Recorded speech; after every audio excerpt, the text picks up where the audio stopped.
Every story appears ordinary till you see the core side of it. And what you're looking for is the story behind the news. We bring it to you from Lagos, the commercial capital of Nigeria. Giving you all sides and political stories round the clock. Every detail from the start line to the final whistle.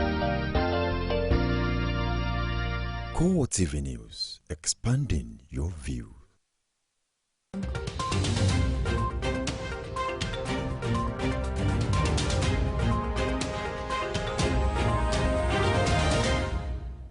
A very good evening to you. Thank you for joining us on CoreTV Primetime News, broadcasting live from our Lagos studio.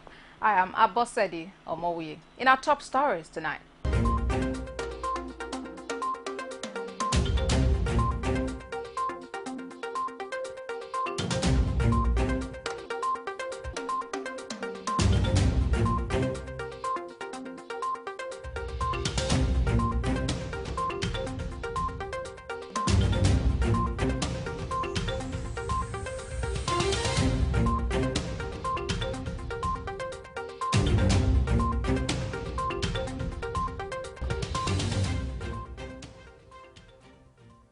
Many thanks for joining us tonight. Now to details of the news.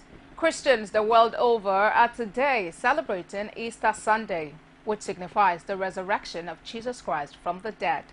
Easter Sunday, also called Resurrection Sunday, marks the fulfillment of prophecy of Christ's victory over death.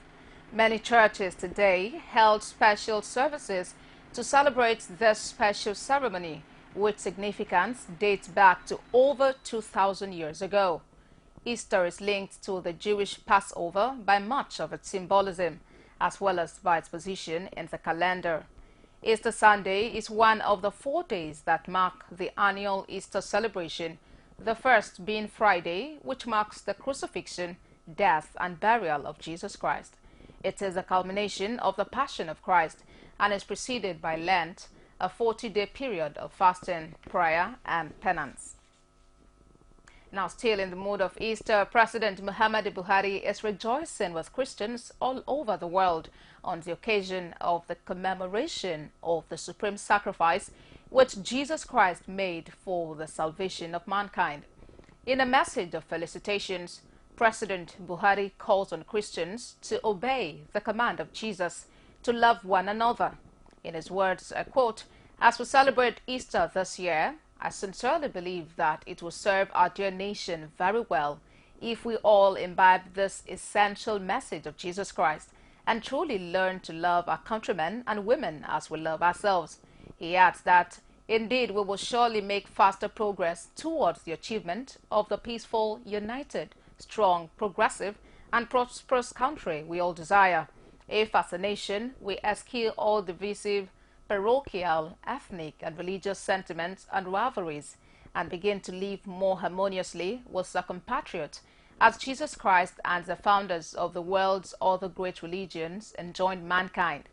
The President further uses the opportunity to ask for greater support from all Nigerians, expressing the determination of his administration to achieve greater peace and security across our nation by ending the avoidable conflicts and crises that hinder our national progress. And still on Easter celebrations, the Senate President Bukola Saraki is asking Christians across the country to use the Easter celebration to pray for sustainable peace and economic growth in the country. In his message to mark the Easter festivities, Senator Saraki says it is imperative for all Nigerians to borrow a leaf from the humility and sacrifice exhibited by Christ when he yielded his life for the redemption of mankind. He also reminds Christians of the need to remain steadfast and always promote religious harmony between and among various groups as a panacea for developing the nation.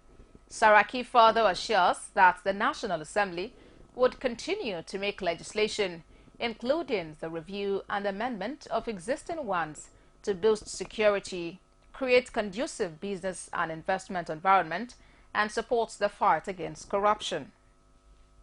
Still on Easter celebrations, the Olubadan of Ibadan land, Oba Soliu Adetunji, has enjoined Christians and non-Christians in Oyo State and the country to make love and peace their watchword.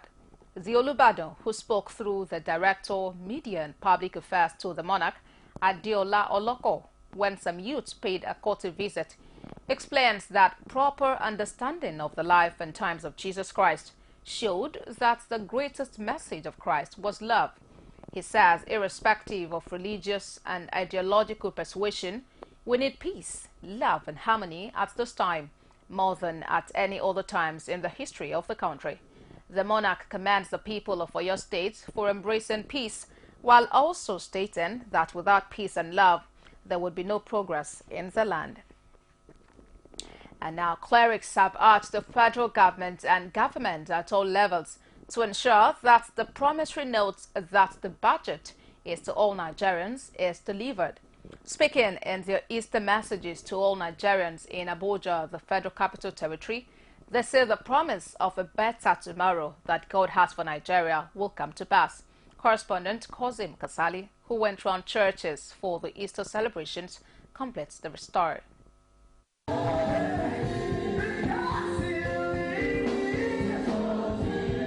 With people obviously happy to have seen the day, showing their appreciation to God by singing and praising His name, the resurrection of Jesus Christ for the various congregations signified a return of hope for the world. Presiding Pastor, Omega Fire Ministry Abuja, says leaders at all levels must deliver on the promissory note that is the budget. For the presiding pastor of the Restoration Life Assembly, leaders must lead by example. My prayer for all Nigerians, that Nigeria will be a better place for everyone to live, and everything God has said concerning Nigeria, no matter the battles, no matter the trials, if there is no storm, there will not be the promised land. We must make sure that we love our country with all our hearts, pray for our leaders, more especially the president of this nation, for real focus. And also, as the people that are governing this nation, they must know that they are accountable to God. One day, someday, they will face the Almighty. For John Prince Daniel, Archbishop of the Dominion Chapel International Churches, Easter represents the eternal hope that God brings to the life of every human being. He urges Nigerians not to despair, for the promises of God to the nation will be fulfilled. In this nation, our leaders don't want to lay down nothing.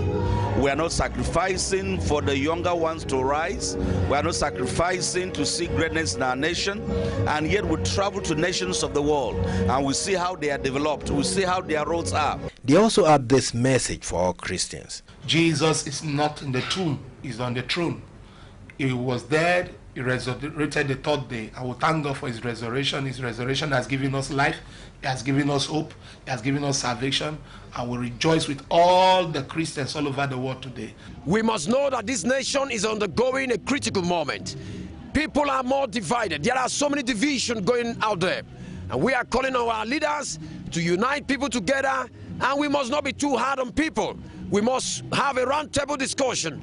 With the Easter celebration still going on, the admonition by these clerics is a warning to all to be godly in our daily activities. Kozim Kasali, CoreTV News, Abuja. Christians in Osun State are not left out of this year's commemoration of the death and resurrection of Jesus Christ as they troop out to their various places of worship. Worshippers and choristers at the various worship centers in Osogbo, the state capital, celebrate in joyous mood with dancing and singing. Different clergymen sue for peaceful coexistence among Nigerians while emphasizing on living in love and humility.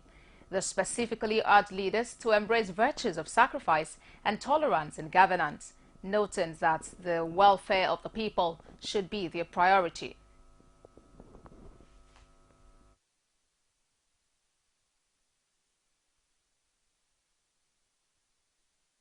I want to plead with our leaders to think about how to get our children employed. This is important because an hungry man is an angry man. We should try to emulate Jesus by embracing everybody, every citizen in this country. That sacrifice should be what mankind should feel, and that's the fact that we love ourselves, we feel for our neighbors, that we are one in Christ. In the meantime, the Northern Christians Association of Nigeria has asked the federal government to intensify its effort in fixing the problem of fuel scarcity, which has lingered in the country since January. The association's public relations officer, Reverend John Hayab, says the untold hardship Nigerians are experiencing as an oil-producing nation is unacceptable. He says the government should reflect on the fact that Jesus Christ died to eliminate the sufferings of mankind and do the needful to eliminate the current hardship being faced by Nigerians. The Northern Can spokesman criticizes the Minister of State for Petroleum Resources, Ibe Kachiku, for saying that fuel scarcity might linger.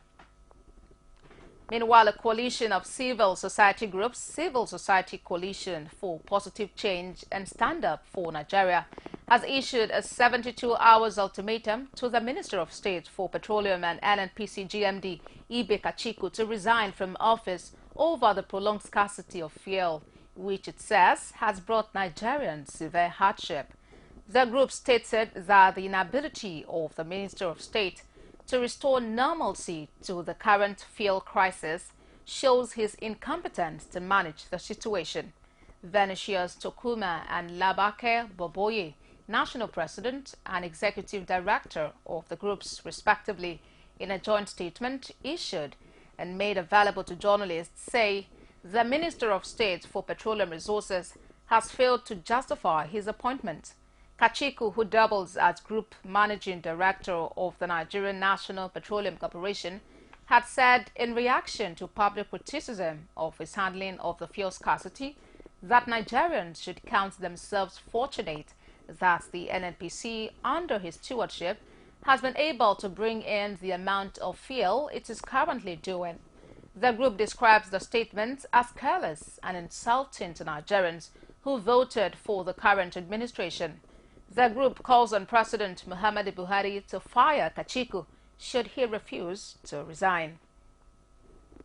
And now the presidency says funds recovered from those who looted the nation's treasury cannot be made public now until they are used as evidence against those the money was recovered from. Addressing journalists in Abuja, the senior special assistant to the president on media and publicity, Garba Shehu, says though the president has intention of making the recovery public, it cannot be done now until they have been brought before a judge as evidence against the looters. He says the money recovered is currently being lodged in an account with the Central Bank of Nigeria, adding that the challenge before the government right now is that the money has to first be presented to the court before being made public. Shehu reveals that the Vice President, Yemi Osinbajo, will soon begin a town hall meeting to explain government policies and actions to the people. And now, the consistent reduction in federal allocation to states in the country due to sharp decline in oil revenue is making it imperative for political leaders to evolve creative avenue of nipping the challenge in the bud. While some say agriculture is a way out, others believe taxation owns the key to the economic emancipation of Nigeria. In the special report, State House correspondent Abiola Oluwole seeks the opinion of state governors on what should be done to free the nation from its current economic turmoil. His report. That the sharp drop in federal allocation due to states across the federation is hampering the pace of development is no longer news. The neglect of other sources of revenue due to overdependence on the monthly federal allocation is now having negative impact on most states in the country. Overborrowing to finance even projects that are not needed in some states is another challenge seeking redress from the political class. Experts are wondering how a state that got just 6 million from the expected 1.6 billion naira will meet the basic demands of its residents. To these governors, changing the mindset of the people and making agriculture more attractive is key to getting out of the financial mess confronting the nation. About 500,000 people, graduates, they don't have work doing. And we said there are no better sector, no better way getting them to work than agriculture. Beyond that, we're trying to actually pay special attention to technical education. The governors of Edo, Ogun, Kwara, and Nasarawa State say aside agriculture, taxation is a major source of revenue state should look into. It's fine, it's nice to have a good house, but if you build it in a low density area and you're driving on tight roads, you're going to have to pay property tax the way it is done in every part of the world. If you want to spend 20 million naira on your birthday, that's fine, but you have to pay consumption tax. We don't have any reason why we should be waiting for what comes from the federal force, and that has been, of course, our belief, and that has informed our drive in making sure that we look at other ways aside from oil.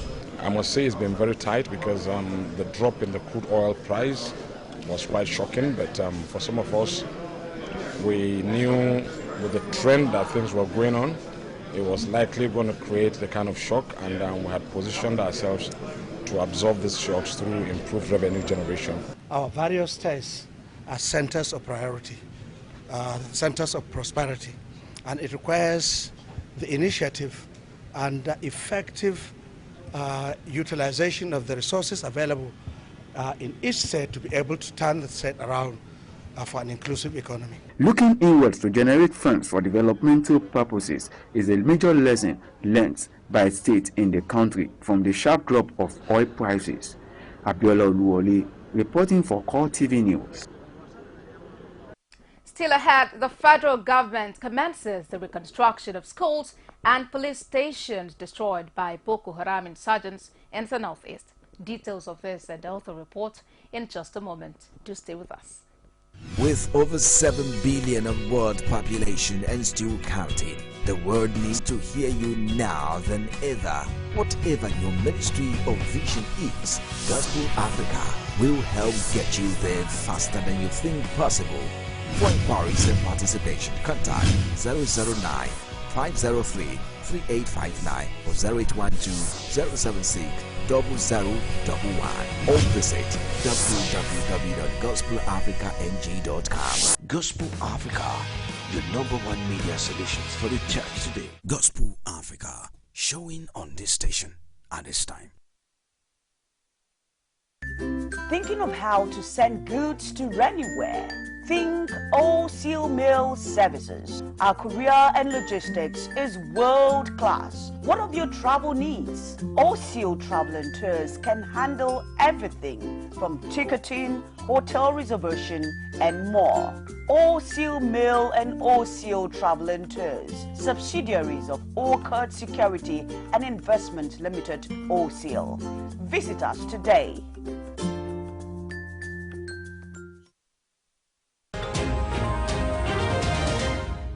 So glad to have you back, and if you're just joining us, you're watching CoreTV Primetime News, broadcasting live from our Lagos studio.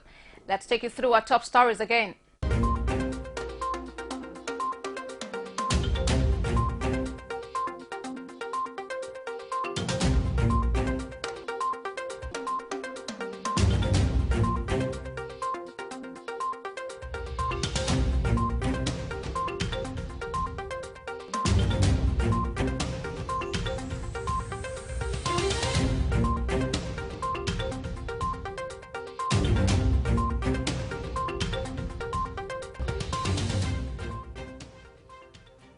For more on our top stories, other news and information, kindly visit our social media platforms, facebook.com/CoreTV News, and on Twitter @CoreTV News NG. Also on our YouTube channel, youtube.com/CoreTV, leave a space news. Now, the Secretary to the Government of the Federation, David Babacho Lawal, says the federal government has commenced the reconstruction of schools and police stations destroyed by Boko Haram insurgents in the northeast. Lawal made this known on Sunday in Hong, Adamawa, during the graduation of 500 students trained by Buba Industrial Village. He says the reconstruction of the region is part of the election campaign promises of President Muhammadu Buhari. The SGF stresses that the aim is to bring lasting solution to insurgency and rebuild destroyed infrastructure in the area. Lawal further discloses that the present APC-led government is determined to guarantee peaceful coexistence among Nigerians and ensure that Nigerians, irrespective of their locality or belief, benefit from the dividend of democracy. The Kano state government says it plans to restructure the markets in the state to facilitate improved business transactions.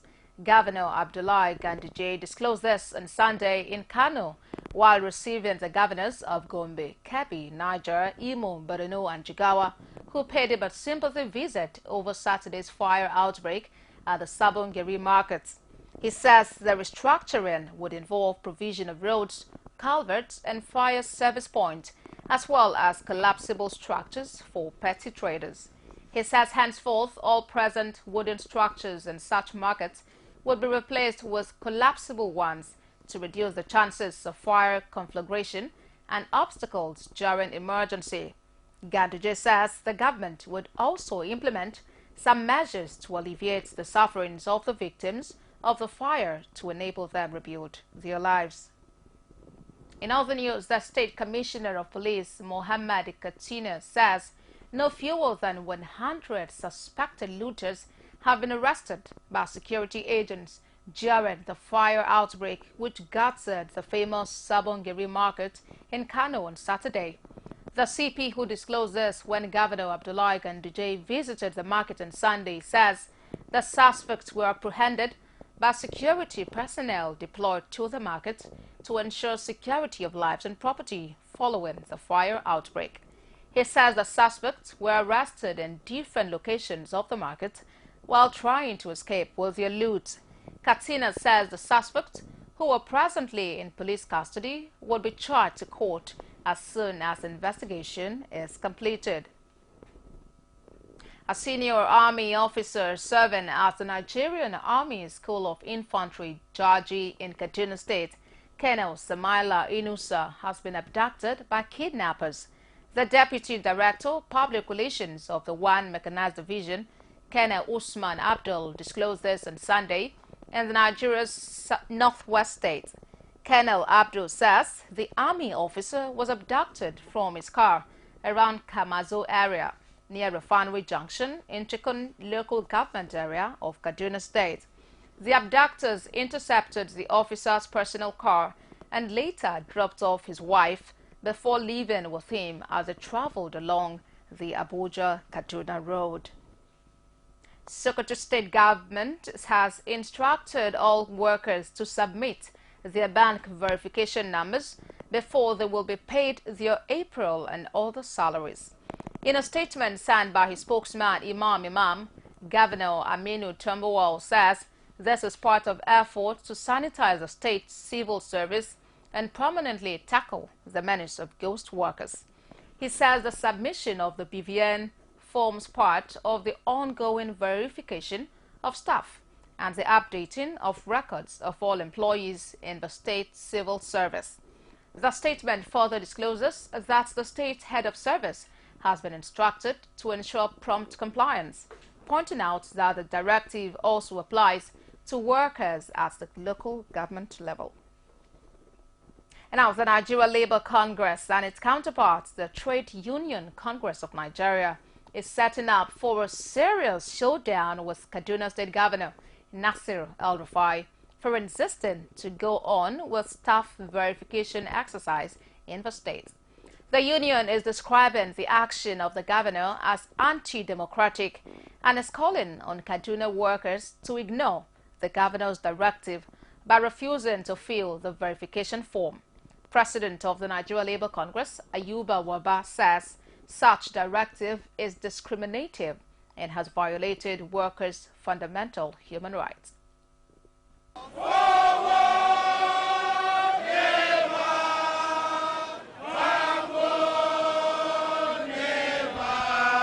Ayuba Waba maintains that the organized labor is committed to saving workers from undemocratic and anti-worker policies of the state government.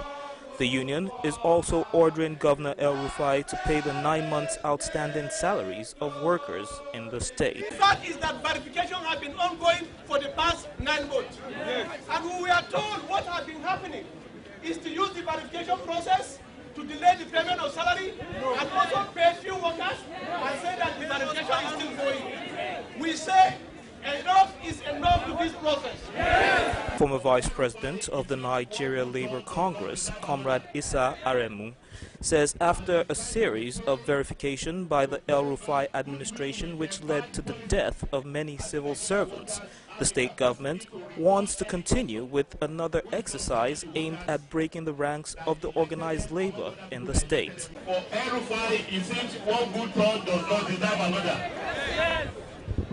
And he's trying to pay back goodwill with a bad policy.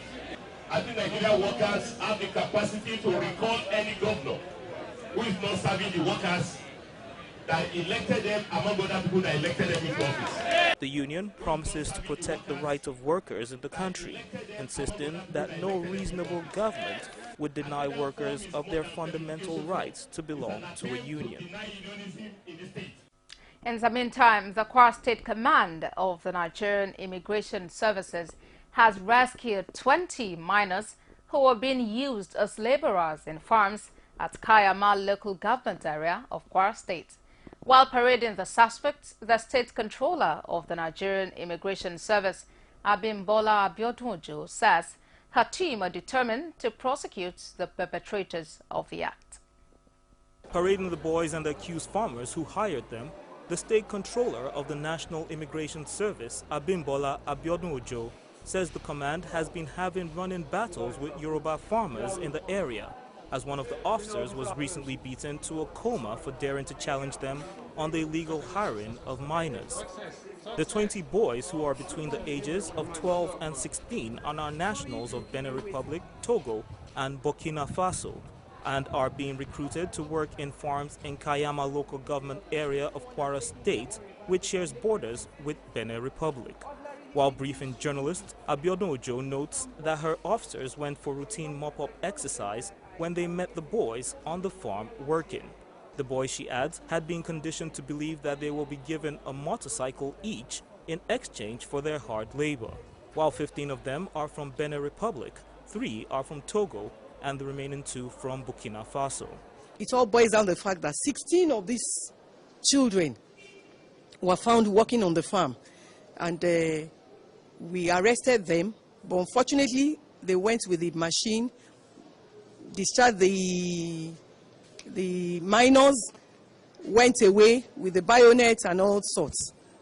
But what I want to say particularly was that we want these farmers to desist from employing underaged. The alleged farmer who engaged the boys, Muriana Salihu, admitted in Yoruba that he only engaged 3 of the boys and claimed ignorance of the others.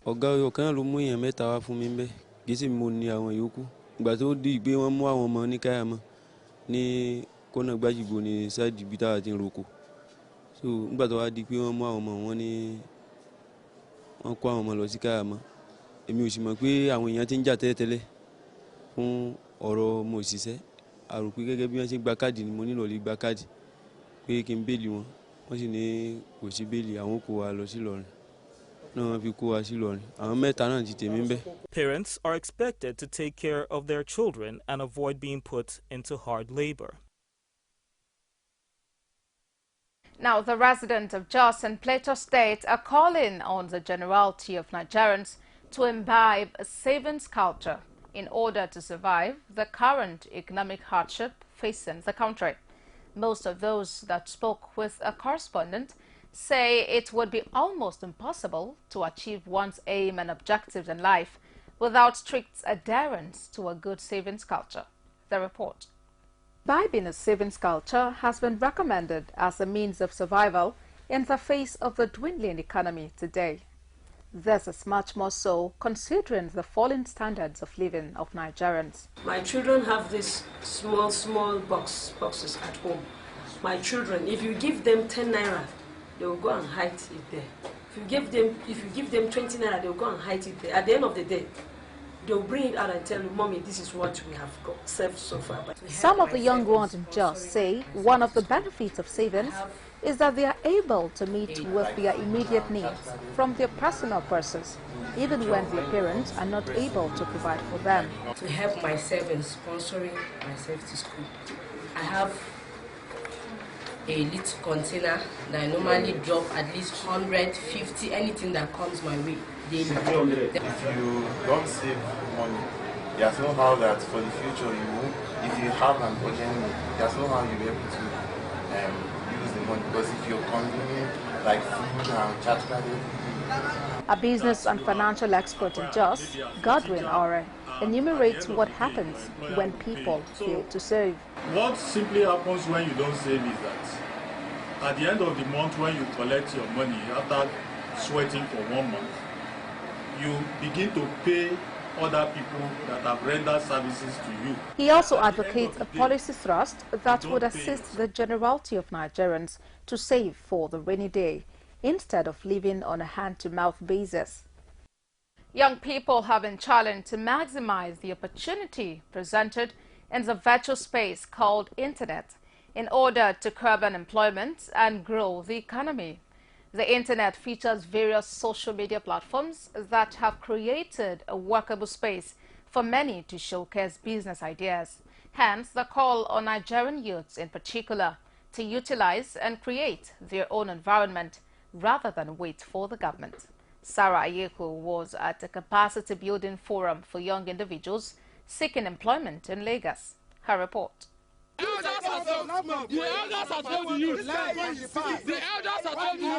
Unemployment is one major problem President Buhari's administration intends to combat. But 11 months after assuming duties, even graduates still grapple to reel this dividend of democracy. The government has a role to play because we have more graduates, or we have more unemployment than the jobs that they have to offer. So you see people going to school, and after suffering and everything, you come out from school, there are no jobs. Majorly, the Nigerian educational sector. I think that the educational sector in Nigeria needs to do more to ensure that when people graduate, they are ready for the workplace. The private sector is not leaving all to the government to find means of gainfully engaging Nigerians.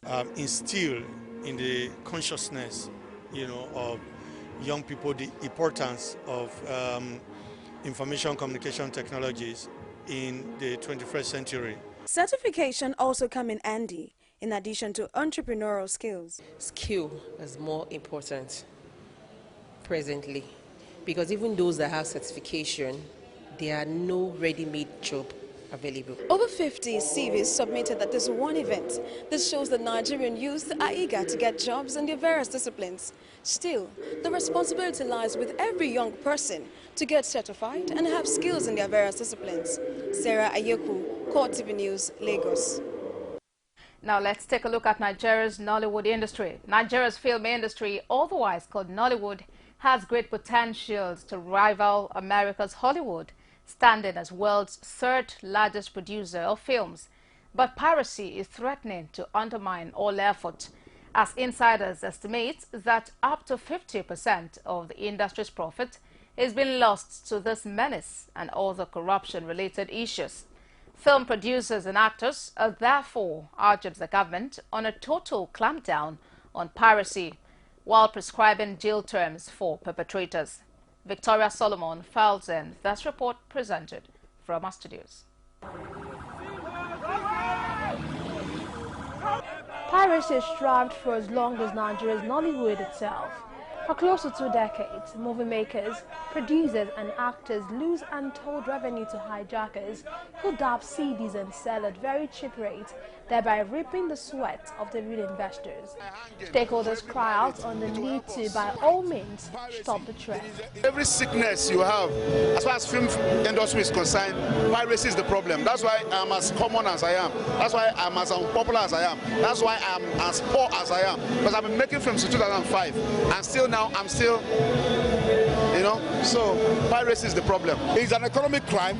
It's eating so much into the profit of the practitioner, and that is on its own stifling growth and helping boosting now negatively unemployment. Piracy has eaten deep into what should have truly accrued to producers, actors and filmmakers, but something must be done to curb this. It will be very helpful if the government could help us in that piracy issue. Clamp down on piracy, arrest those who need to be arrested, and curb these things so that at least let people eat the fruit of their labor. We can't say it enough. Laws are there, but are they implemented?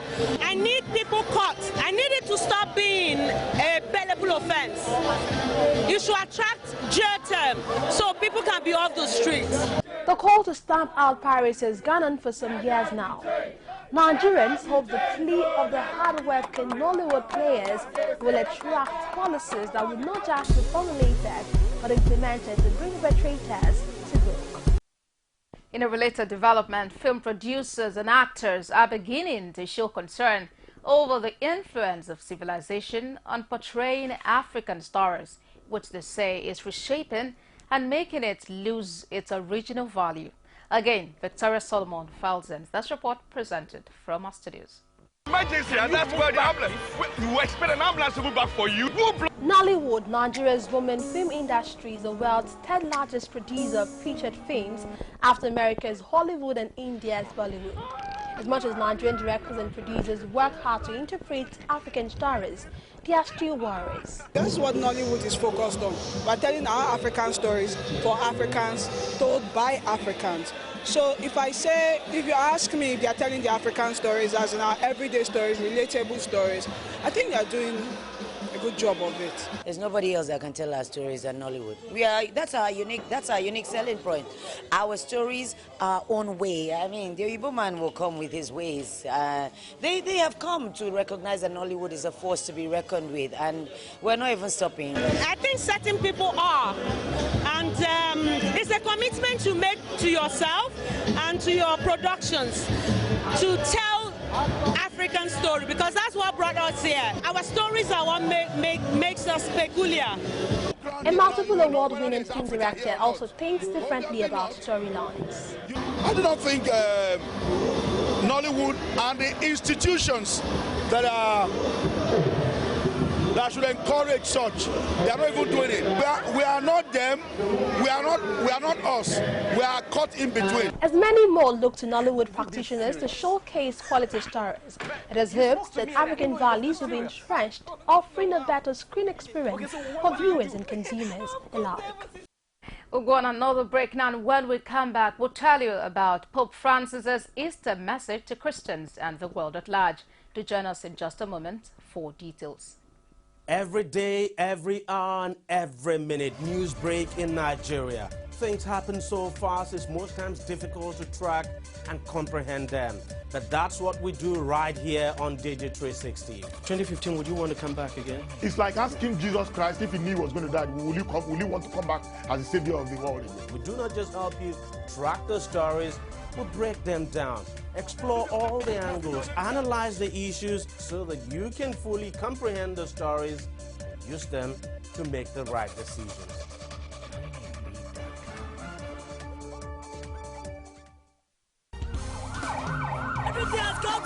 CoreTV News now live on all Androids. Welcome to CoreTV Primetime News. Download CoreTV News app from your Play Store.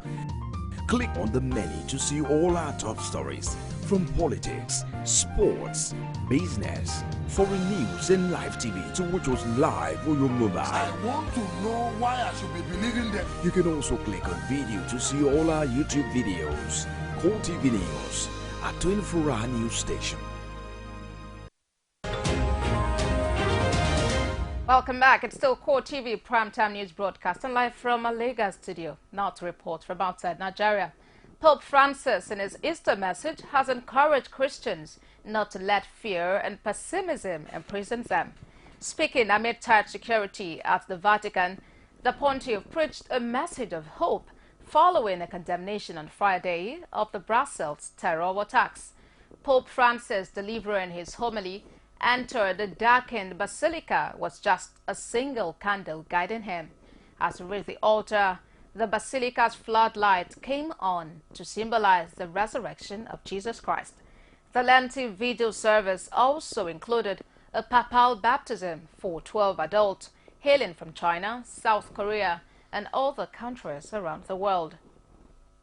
and at least 60 people have been killed and over 250 others injured in a suicide blast outside a public park in Pakistan's eastern city of Lahore.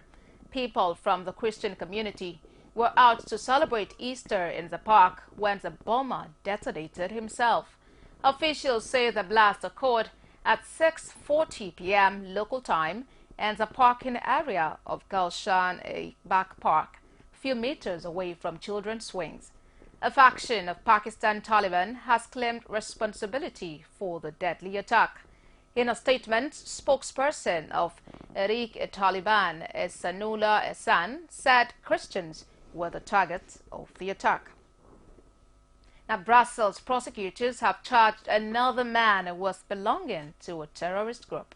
The Belgian press agency Belga discloses that the man, Abderrahmane, was charged in connection with a related raid in France this week, which authorities describe as a foiled and apparent attack plot. The prosecutor's office is yet to verify this latest information. Meanwhile, Italian police say they arrested an Algerian man wanted by Belgian authorities for his alleged involvement in the Belgium-based network implicated in the recent attacks in Paris and Brussels. The attacks in Paris on November the 13th left 130 people dead, while the most recent attacks on March the 22nd in Brussels left 31 people dead, including 3 suicide bombers. A court in the United Arab Emirates has sentenced 11 people charged with terrorism and raising money for Al-Qaeda and the Islamic State of Iraq and the Levant and Syria to life imprisonment. The statement did not specify the suspects' nationalities, but said 2 of those given life terms were sentenced in absentia. 4 other defendants were sentenced to 6 months in prison for the possession of non-explosive weapons. The statement also discloses that the men also face prison for raising funds and financial support to other terrorist groups such as Al-Nusra Front and Daesh in Syria. ISIL has pledged to overthrow the monarchies of the Gulf and mounted a series of attacks on Shia Muslim mosques and security forces in Kuwait and Saudi Arabia. Syrian government forces have confirmed recapturing the ancient city of Palmyra from so-called Islamic State. An army representative says it marks the beginning of IS's collapse. The Syrian army had been gaining ground for several days, supported by Russian airstrikes. Military sources say the army now has full control. IS seized the UNESCO World Heritage Site and modern town in May of 2014. Let's now bring you sports. Power style, and that's what he delivered. Super Eagles midfielder Ogene Karo Etebo believes the team can turn the tables on Egypt and win in Alexandria. He adds that he would have preferred the 3 points in Friday's Africa Cup of Nations qualifiers against Egypt in Kaduna to his goal in the encounter. Etebo, whose opener was cancelled out in stoppage time by Mohamed Salah, says he wished his goal got coach Samson Siasia his first after returning to the team.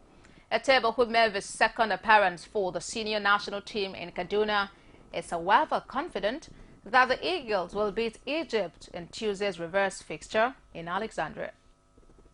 And Super Eagles and Wolverhampton Wanderers of England shortstopper Carl Ikeme is out of Tuesday's crucial 2017 Africa Cup of Nations qualifier against Egypt in Alexandria. Super Eagles team doctor Ibrahim Yaran confirms the goalkeeper has stomach upset, which has kept him out of training since Friday's game in Kaduna. Reacting, head coach Samson Siasia has allayed fears that the absence of the goalkeeper will hamper the team's chances of victory on Tuesday. The team needs a dramatic victory over the Pharaohs in Alexandria to go top of the group. Players and officials will travel to Alexandria on Monday aboard a chartered flight, as against an earlier arrangement to fly the delegation aboard Egypt Air. That's it on sports and on CoreTV Primetime News. But before we go, let's take a recap of our top stars.